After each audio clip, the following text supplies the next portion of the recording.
Welcome to the deep dive. We take complex stories and really try to unpack them, find the insights that matter. Today, we're heading out to sea, metaphorically speaking. We're looking at the tough, demanding life of a fisherman.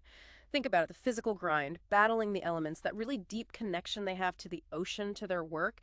It's a life that demands so much. But what happens when that life, that reality, runs smack into, well, into bureaucracy? That's our focus today. We're diving into the story of a New Hampshire lobsterman, Derek Fisher. His whole life, his business, got tangled up in this bureaucratic mess. Our sources, we've got excerpts from Derek Fisher's own account. It's called A New Hampshire Fisherman's Tale, and also some related documents from the Pease Port Authority. And our mission really is to see how what seems like a simple mistake, an administrative error, spiraled into this huge battle for him, and what that tells us about, these big impersonal systems versus the human cost when rules are just rigidly applied. So let's start with the man himself, Derek Fisher. Who is he? Well, he's New Hampshire born and bred, 49 years old, been lobstering commercially for 15 years, grew up on the water. He says it himself, the sea is where I belong. He feels far more alive out on the water than on land. And he's one of only, 5 or 6 guys who do this year-round in New Hampshire, going way out, 10, 15 miles offshore, often alone, 14-hour days. Yeah, and it's incredibly intense work. You mentioned the hours. But think about hauling these traps.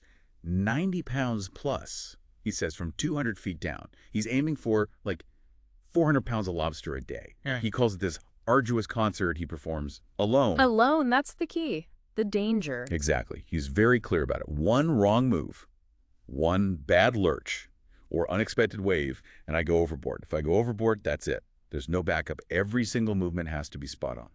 And this isn't just, a hobby he loves. It's how he makes a living. It's survival. He even thinks about expenses in terms of lobsters, like $900 for fuel. Okay, that's the first 100 lobsters caught, gone, drops a knife overboard. That's another 12 lobsters lost. It really drives home the razor-thin margins, doesn't it? Mm-hmm. It's not about big profits. It's just about getting by day to day. Absolutely. And there's another layer to this reality, the physical costs. Right. He talks about severe chronic back pain. Sometimes it lays him up for days, even weeks.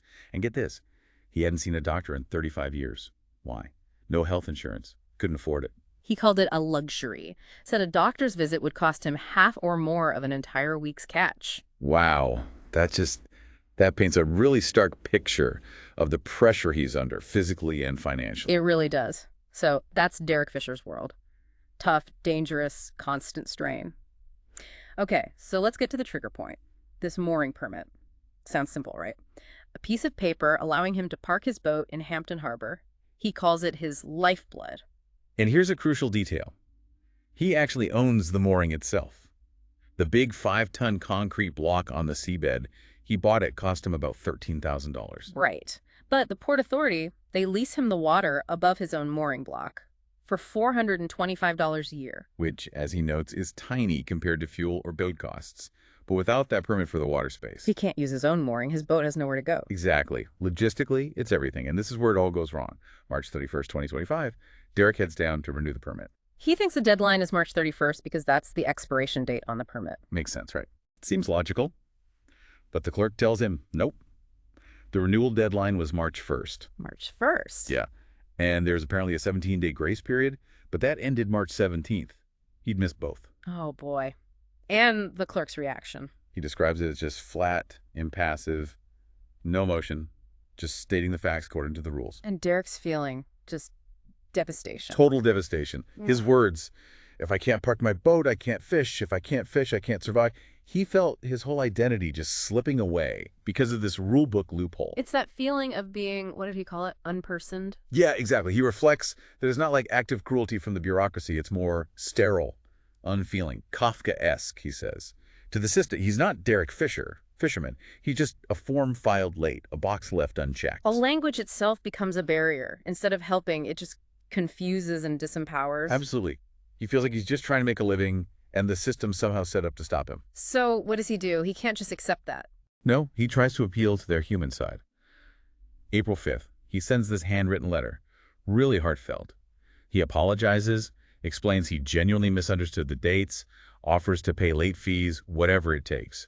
He even asks for a mulligan, a do-over. Just hoping someone will see the person behind the late form. Right. His friend Sean tries to understand, comparing it to maybe missing a mortgage payment or property taxes. But Derek says, no, it's way worse. It's like losing your entire house because you were late paying your property tax bill, even though you own the house free and clear. That really highlights how extreme the penalty is for this specific permit compared to other common deadlines or fees. It seems completely out of proportion. And the Port Authority's response to his heartfelt letter. He calls it the dismal reply. 8 pages long. 8 pages for a missed $425 deadline. Yep. And he said it was just sterile and verbose, full of legal jargon. He's a fisherman, right? He said he had no hope of understanding it, read it over and over, and it just made less sense. It must have been incredibly frustrating and demoralizing. It clearly took a huge psychological toll. He talks about this really vivid, disturbing dream he had. Oh, yeah. He dreamt the ocean turned into this giant filing cabinet, paper everywhere, like snow. And there was this creature made of stamped forms and rusty metal. It didn't make noise, it just processed him. Processed him. Wow. He woke up soaked in sweat, feeling like he drowned in something colder than water. It's such a powerful image for how bureaucracy can just crush your spirit. Okay, so the human appeal failed. The official reply was incomprehensible legalese. Where does he go from there? Well, this is where his physical pain and the bureaucratic pain kind of intersect. Yeah. He makes a decision he's avoided for decades. The doctor. Yeah, June 3rd, 2025. He finally goes to a walk-in orthopedics clinic because his back is just killing him. Remember, he hadn't seen a doctor in 35 years because of the cost. But he's desperate now. He hopes maybe a medical reason. Exactly. He's hoping this will give him a qualifying excuse the Port Authority might accept for the late filing. And what's the diagnosis? Pretty much confirms what you'd expect. Chronic spinal degeneration combined with an acute muscle strain.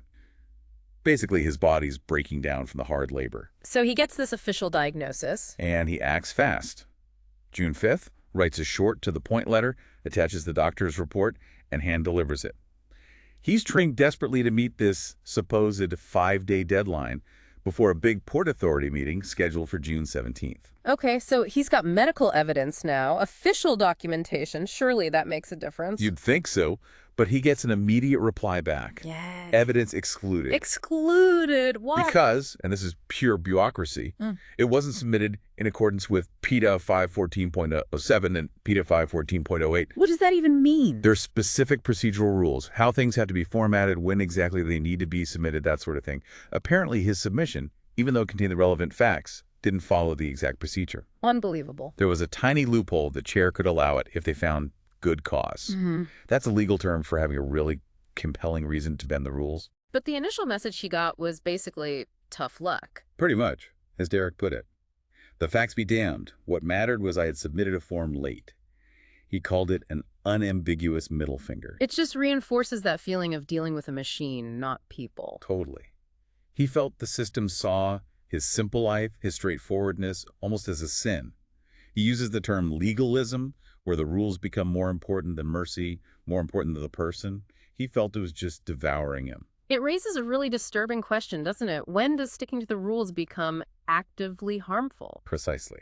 Which leads us right into the showdown, the June 17th meeting. Right. This is where it all comes to a head.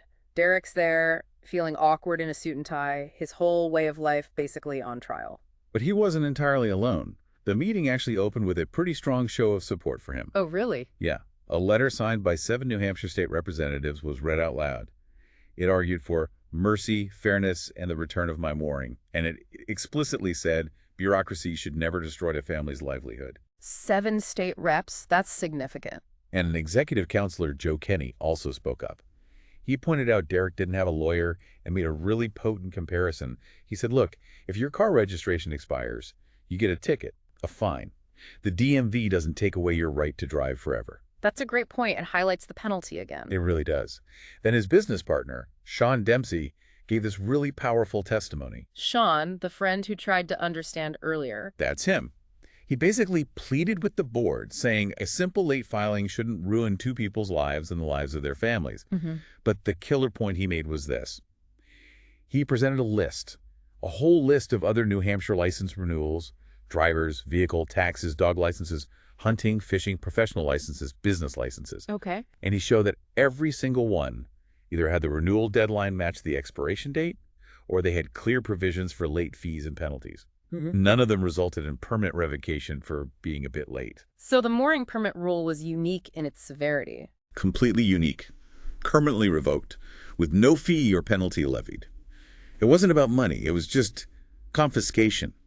He hammered home how disproportionate it was. So strong arguments from politicians, from his partner, highlighting the unique unfairness.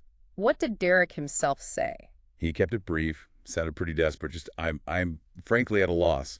This situation threatens everything. It threatens my ability to survive. And what about the medical evidence? Did they let that in? Well, there was some back and forth among the board members and their lawyer about it. Eventually, the chairman did find good cause to admit the doctor's report. Okay, so a small victory. Sort of. But right after admitting it, the chairman immediately added, "We have to follow the rules." So the evidence is in, but the mindset hasn't really shifted. Seems that way. Because despite all those pleas, all that evidence, the community support, the board voted 5-2 to deny Derek's appeal. 5-2. So they upheld the revocation. Who are the five? According to the record, Chairman Stephen Dupre, Vice Chairman Neil Levesque, Treasurer Thomas Farini, Karen Kennard, and Steve Fournier. And their reasoning. What did they say? It was pretty consistent. Steve Fournier basically said, "I made my decision by the rules." He stressed that notices about the deadline were sent out months before. Chairman Dupree acknowledged the rules do not contemplate or give us discretion to take what I call the equity of the situation. Basically, they couldn't consider fairness. They couldn't consider fairness. That's what he implied the rules prevented. He also argued Derek was working during the appeal period, suggesting he wasn't incapacitated. And crucially, he pointed to what he called a practical solution, this other mooring nearby.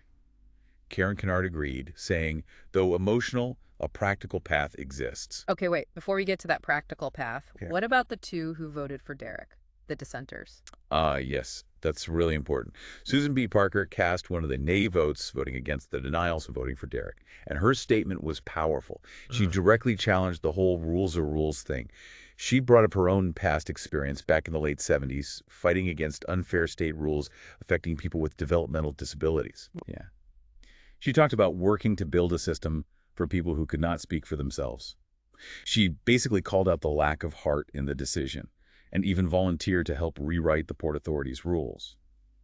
It was a really striking moment of dissent, focusing on people over procedures. A completely different perspective. So the majority denies the appeal, citing the rules, but they offer this practical solution of another mooring. What's the deal with that? Well, this magically available mooring, as Derek saw it, he was deeply skeptical. He points out that the waiting lists for commercial moorings in that harbor are usually decades long. Decades. So how did one just appear? He strongly suspected some kind of political maneuvering behind the scenes. It just seemed too convenient that this solution popped up right when they needed one to justify their decision.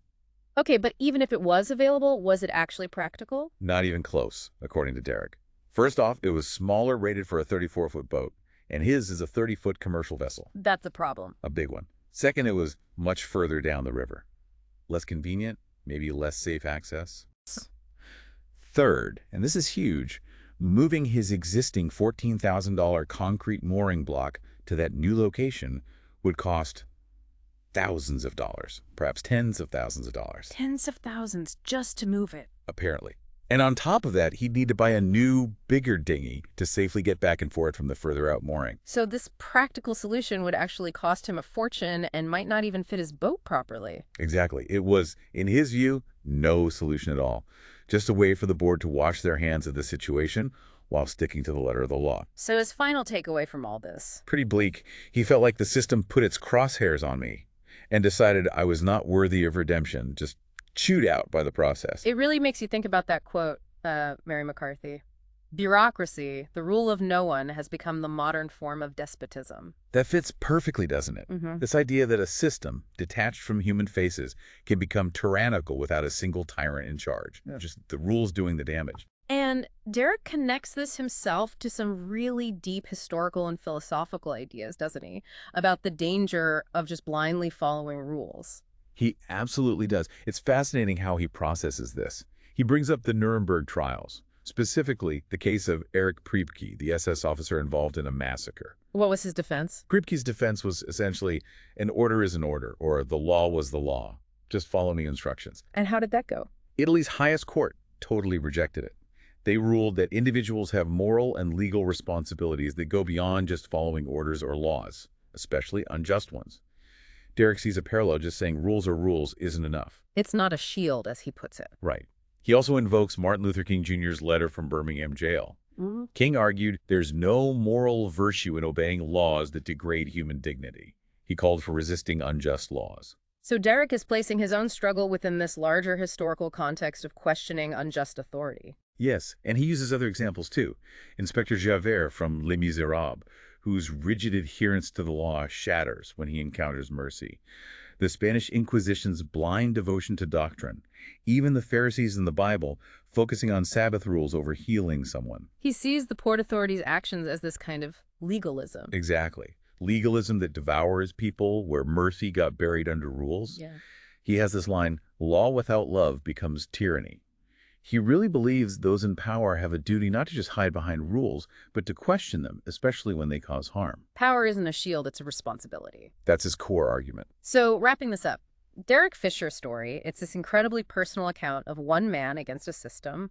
A small mistake, a missed deadline, balloons into this fight for his very livelihood. And it's such a powerful reminder, isn't it? Behind every rule, every policy, there's a human being whose life is affected. This wasn't just about a permit for Derek. It was about his identity, his work, his place in the community. He leaves us with this really haunting question, reflecting on his life, his freedom on the water.